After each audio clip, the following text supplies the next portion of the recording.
In this video, we'll be talking about the most fundamental algorithms that you need to know to best understand how to use each data structure. These concepts are so key that you are almost guaranteed to encounter them in an interview in some way, shape, or form. I don't want to waste any more time, so let's get started. Hey, welcome back.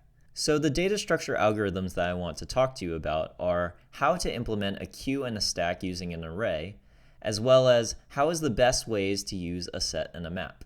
Now, I'm sure most of you guys are familiar with a queue algorithm. Essentially, it's like if you're waiting in line for anything. The way that the algorithm works is the longer that you've been waiting in the line, the sooner you are to be served. And the person who has been waiting in the line the longest is the first person to be served. We call this first in, first out, or FIFO. Now, a stack is different. The behavior of a stack is actually last in, first out, which means the person that has been waiting the least amount of time is the person that gets served first. And to abbreviate that, we do LIFO, for last in, first out. So to create a queue with an array, I want to actually show it to you by creating a class. So here we'll create our class queue. And inside of here, we'll have a constructor. And our constructor will have this dot index, and we'll set that equal to 0 to start. And then it will also have a data attribute, and that will be an empty array. So think of this data attribute as the collection of information that we're adding into the queue. So it could be people, for instance, that are waiting in line to order food. And every time you get a new person, you just append it or push it onto the end of the array. Now this index keeps track of which person we're looking at in the array.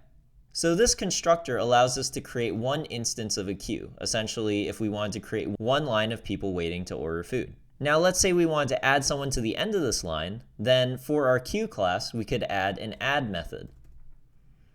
And this add method will take in a value, in this case it could be a person, and essentially take this dot data and push that value onto the end of it. Now the common terminology for actually adding someone to the end of the queue is the function called push.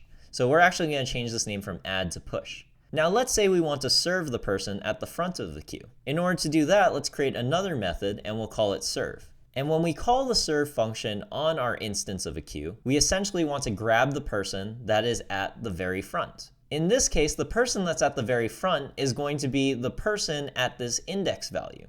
So for example, if there's one person in our line right now and we haven't served anyone yet, then we would want to serve the person who's at index 0. So let's create a new variable, let's call it value, and we'll set that equal to this dot data at this dot index. And once we've gotten that value, we essentially want to move the index to the next position. So we'll do index plus plus. If you guys remember, this index plus plus essentially increments the index value. So essentially, this dot index, if it was originally at 0, it's now at the value of 1. We have to use the keyword this to essentially indicate that we want to change the index value for this specific instance of queue. And at the end of our serve function, we just have to return the value, which in this case, the value could be the very first person at the front of the line. And now also with queues, if you want to get the next person that the queue would serve up, instead of using serve, the common terminology is actually pop. And so here, if we wanted to create a specific instance of a queue, we could say, let my line equal new queue. And this, we've created our new line. If we want to start adding people to the end of it, then we could do my line dot push bang. So now I have one person in my line. If we want to serve the first person in the line, then we would do my line dot pop, and we could also assign this to say let person equal my line dot pop, because our pop function off of our queue class is going to return that value that came off of our queue. Now we could also write a function to figure out how many people are in our queue at any given time. So if we create a size function inside of here, then let's create a length variable, and we'll set that equal to this dot data dot length, because that gets how many values we have in our data attribute, and we can simply remove whatever index we're at. And let's go ahead and just return length. So let's go through an example really quick to understand how we determine the size of our queue. So let's say we add a person into our queue. Data.length is now going to be an array that holds that one person. Now our index is still going to be 0, and the reason is because we have not served anyone yet. When we finally serve someone, what we want to do is we want to get the value of that person and return it with the pop function. And then we increment index by 1. So in this case, if we only had one person in our line, and we served that person, then index would then be 1. In this case, this.data.length, because it only has one person in it, is going to be 1, but also this.index is going to be equal to 1. So if we do 1 minus 1, we get length equals 0. So even though this.data is not necessarily empty, because we're subtracting this.index, we know how many people have yet to be served that is still in our queue. Now the tricky thing about this is we need to actually add a little bit more logic in here. Because let's say someone keeps calling the pop function over and over, and in doing so they will be increasing this.index every single time, but we don't want to do that because there aren't more people in the array. In this case, we can just add a really quick if statement, and in the if statement, we basically say, if this.index is less than this.data.length. And only in that case are we going to increment this.index. Now let's go through a quick example with that. So here, let's say in this.data, we end up pushing one person into our queue. So now we have Beng inside of our data array, and our index is still 0 because we haven't served anyone yet. Now let's go ahead and say that we want to serve the first person, or we want to call this pop function, right? We'll get the value of Beng because Beng is the first value in the data array at index 0. And because index is 0 and length of data is 1, we increment index by 1. So index is now the value of 1, and we return Beng. But let's say we call the pop function again. If we do that, at this point, index is 1. So if we try to get index of 1 inside of our data array, we get undefined. And also, because index is 1, and this.data.length is 1, index is not less than the length, which means we don't increment the index, and we return undefined. So even if we keep calling this pop function over and over again, we'll keep returning undefined because we don't have another person that we have to serve, and we don't change this index value each time. The only time that the index value would change again is if we then pushed another person onto the queue, in which case the size of data would now be 2. And because 2 is greater than index is set at 1, we will now increment index and we will return the value at index 1, which is the new person that we just added. And that also explains how the size function works, because if the array is length 1 and our index is at length 1, then that means we've served everyone in our array. And the size of our queue is 0. If you wanted to see the difference, you could go ahead and do console.log myline.size here, and you should get the value of 1. Whereas if you console.log after you've popped, then it should return 0. Because at this point, we've changed the value of our index to be the size of our data array. Now that's how you would implement a queue using an array, but let's actually implement a stack using an array. And the implementation of the stack is actually going to be a lot simpler. So let's first create our class definition for stack. And inside of here, we'll create our constructor function. And this time, we only need this.data. And we'll set that equal to an array. Now, just like with an array, we need two methods. We're going to need push, and we're also going to need pop. And we can add our size method as well. So for push, it's going to actually look exactly the same. It's going to be this.data.push, and you just put the value inside of it. Now for pop, arrays actually already have a built-in function called pop, and it essentially removes the last value from the array, which is exactly what we want. So all we have to do is we set a new variable called value, and we'll set that equal to this.data.pop, and then we return value. And for size, because we don't have to keep track of an index, we can simply return this.data.length. As you can see, this is much simpler than the queue implementation. The main difference between a stack and a queue is that stacks are last in, first out, and queues are first in, first out. So if we go down here, let's go ahead and create our new stack. And to do that, we have to call our constructor function. Now after we've done that, we can do myStack.push, and we can add a person inside of the stack. Now because we're pushing this string onto the stack, in this specific instance of stack, this.data has length 1, because this array has the value of Beng inside of it. And now if we console.log myStack.size here, then this should return 1. Now if we want to pull that person off and they're the most recent person that we've added, then we'll just call the pop function. And if we console.log again here, the size of the stack, then this should return 0. So go ahead and try that out for yourself, and you should see that our class implementations make it a lot simpler for us to do first in, first out if we're implementing a queue, and last in, first out if we're implementing a stack. Now, every time that you're implementing a queue or a stack, you don't have to create a class definition.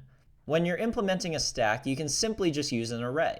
And then for that array, you can use the push function to add values to the end of it, and you can use the pop function to remove values from the end of it. Now, if you were trying to implement a queue, you could also use an array, but you would also have to keep track of the index. And the index is essentially going to tell you where the front of the line is. If you wanted to add people to your queue, you could use the push function for arrays as well. And if you wanted to get the next person in line, then you would have to use your index on the array that you've used as your queue. And then make sure that you increment the index so that next time you're not serving the same person again. So that's it for arrays. Let's now talk about the best use cases for a set. So let's say, for instance, you are tasked to write a function to return all the unique integers inside of a given array. So let's create our input array. In this case, we'll say let input equal, and this will be an array, and we'll just put a bunch of random numbers in here, right? Now, some of the numbers are duplicates, and your objective is to return a list of these numbers, but without the duplicates. Now, implementing this with an array would be very inefficient because we would essentially have to keep track of the numbers that we visited before. So probably what you would do is you would loop through all of these inputs using a for loop, and then compare those values to the numbers that you visited every single time. Now, with using a set, if you remember, if you try to add a duplicate number to a set, it doesn't add it multiple times. So let's go ahead and create our function, and we'll just name it unique values. And this takes in input as a parameter. And down here, let's go ahead and create our new set. If you remember how to do that, we could do let unique, which will be the name of our set, and then we'll set that equal to new set. So essentially, in this case, we're using the set constructor to create a new set. Now, just like before, we can do a for loop, and this time we'll use a for of loop, and we'll say let value of input. And this will essentially look through every single value inside of our input array. And now here, all we want to do is we want to do unique.add, and inside of here, we'll put our value. And at the end of this, we'll just go ahead and return value. And if we wanted to call our function, then down here, we would just do console.log unique values input. Now let's walk through this function step by step. So our input is going to be this array right here, and we've initialized our new set. And then we're going to loop through all the values. So for the first iteration, value is going to be 1. The second iteration is going to be 2. The third iteration is going to be 3. Then it's going to be 5. Then it's going to be 2 again. Then it's going to be 3 again. Then it's going to be 4. Then it's going to be 2 again, right? So each time, unique.add is going to try to add that number. So right now, for the first iteration, unique is empty. Because unique is empty, we can add the value of 1. Now the second iteration, value is going to be 2. Unique only has the value of 1. Since 2 is different, we can then add 2. So now unique has the values of 1 and 2. The third time, value is going to be 3. And unique only has the values of 1 and 2. So we can add the value of 3. The fourth time, it gets the value of 5. Unique's going to have 1, 2, 3, and we can add 5 to it. But the next time, value is going to be 2. Unique has the values 1, 2, 3, and 5 in it. But because the next value is 2, and unique already has 2 in it, then it does not duplicate adding 2 to the set. A way that you can verify this is actually inside of here, you could console.log unique to see how unique changes through each iteration of your for loop. And if you wanted to see the different values that you're adding to your set each time, then here you could console.log value. So that is one of the best implementations for using a set, because sets will not allow you to add duplicate numbers to itself. So even if you keep calling unique.add over and over on the same value, it will not add that same value. And after you've iterated through the entire input, if you just return what is inside the set, then you have a list of all of the unique values. Now, if you remember, sets and maps are actually similar because the keys of map have to be unique. So in this case, let's say that you are now given a list of strings, and they're going to be a list of names. And let's say we have some duplicates as well. So we'll add John again here, and then we'll add Beng again here. So now that we have all of these names, let's say that you are now tasked to count up how many times each of those names show up. This is a perfect use case to use a map. So first, let's go ahead and create our function definition. Now in count names, let's go ahead and create our map. So we'll do a new variable definition. We'll do let counter equal new map. Now, just like with the function that we created for the set algorithm, we'll do a for of loop again to iterate through all the values inside of our input. Now inside of here, we'll have to implement a little bit of conditional logic. We'll have to keep track if we've seen that name before or if we haven't. If we have seen that name before, then we want to increase the number that's associated with that name. However, if this is the first time that we've seen the name, we want to set that value to 1. So if we want to do that, we have to use the has function that's associated with maps. So for the if condition, if we want to denote that we've seen this name before, we'll check if our counter.has the value. And this means that we've encountered that name before. However, if we haven't encountered it before, we can use an else statement. And in this case, this means that we have not seen the name before. Now, if it's the first time that we've seen a name, essentially we want to set the counter to 1. So all we have to do is call counter.set, and inside of here, you remember it takes 2 parameters, the first one being the key and the second one being the value. So actually, to make this more clear, I'm going to change this variable to be key instead, because the names that are inside this input are going to be the keys in our map. So here, this takes in 2 parameters. The first one's going to be the key, and the second one is going to be the integer 1. And the reason is because if this is the first time we've seen the name before, we want to say this name is now associated with this value of 1. Now let's say counter.has the key. So in this names array example, we have John, and let's say we ran into John a second time. Now the first time we ran to John, it would add John to our map, and the second time we encounter John, we would go into this if statement. So what we can do is we can create a new variable, and that's going to be equal to the old value that was associated with John. And the way that we get that value is if we do counter.get, and then we put in the key. Once we have the old value, what we can do is we can set the new value by using counter.set. The key is going to be the value that we're going to set, and we want to set it to the old value plus 1. And that's how we increment the number that's associated with the name. Now at the end of this, all we have to do is return counter, and that's how we return the map that has the count of the number of times each name showed up. If you wanted to test this for yourself, what you could do is you could do console.log count names and put in names as the input parameter. If you wanted to see how the map was changing each time, then you could put a console.log inside the if statement, and here you would just console.log counter. You could also add a console.log to see what name you're encountering through each iteration of the for loop. So let's go ahead and walk through this example really quick. So if we call count names on our input, which is this names array, we first loop through all of the values inside of names. Now the first time that we encounter Beng is not inside of our counter. So we go into the else statement and we essentially set the key to Beng and we set the value for Beng to be 1. Now the next name is going to be John, and because John is also not in our counter yet, then we go into the else statement. And counter.set sets the name of John to the value of 1. Next, we encounter Chris, and Chris is also not inside of our counter.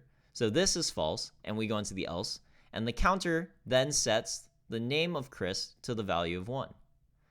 Now this time we encounter John again, and this time because John is inside of our counter, instead of setting the value to 1, we get the old value, which was 1, and we set John to now equal 1 plus 1, which is 2. We encounter Brian, but Brian is not inside of counter, so we set Brian to the value of 1, and we encounter Beng again. And because Beng is inside of counter, and the old value of Beng was 1, then we increment it, so now the new value of Beng is 2. Now Michael is going to get the value of 1 because he's not in there yet, and then at the end, we're going to return That mapping, where each of the names is a key, and the value associated with the key is the number of times that name showed up. So I hope you found this video useful. I think these algorithms are really important to understand, and sometimes when you're interviewing, you might even get asked to implement some of these. Now, in more complex interviews, you'll be asked to implement these patterns, but in the scope of a larger question. Either way, learning the best use cases for these data structures will help you write more reliable and efficient code. That's all I have for you guys in this video. Thank you if you made it all the way to the end, and I'll see you in the next one.